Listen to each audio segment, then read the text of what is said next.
امروز خواستم یک جای با شما در مورد حق والدین کمی صحبت داشته باشم. روز در خانه یکی از دوستانم شاهد آن گشتم که پدر و پسر تقریبا 12-13 ساله بود صحبت میکردند و با تبسم پسر به پدر گفت: دادا جان، شما از من قرضدار هستید. من با تعجب نگاه کردم سوی دوستم و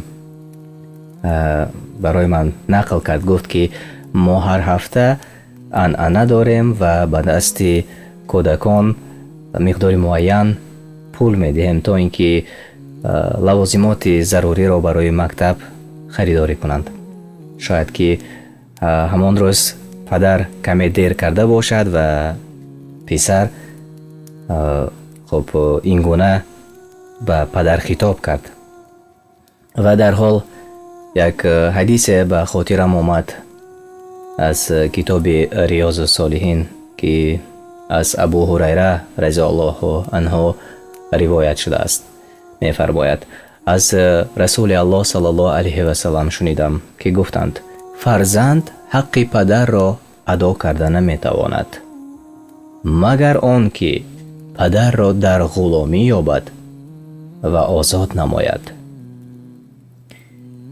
و یک حدیث دیگر نیز از ابو هریره رضی الله عنه نقل میکند از رسول الله صلی الله علیه و سلم که فرمودند: به خاک مالیده شود، به خاک مالیده شود و باز به خاک مالیده شود بینی آن نفری که یکی از والدین یا هر دو را در کلانسالی دریابد و حقشان را ادا نکند و هرگز به بهشت داخل نشود.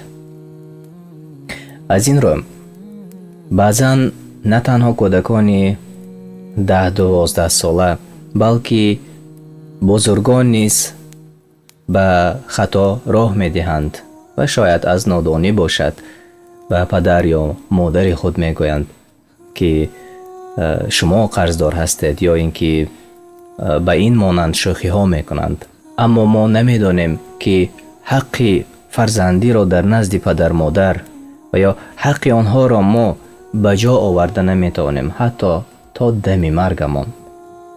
از این خاطر باید همیشگی عزت و حرمت والدین را به جا بیاریم و همیشگی باید دعا کنیم که والدین ما، پدر مادر ما از ما راضی باشند.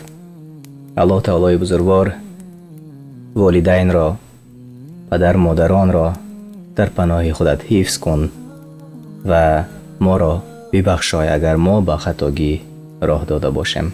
الله هر یکی شما را حفظ کند و هر یکی ما را به راه راست هدایت فرماید. تا بخوری دیگر در پناه الله باشد. السلام علیکم و رحمت الله و برکاته.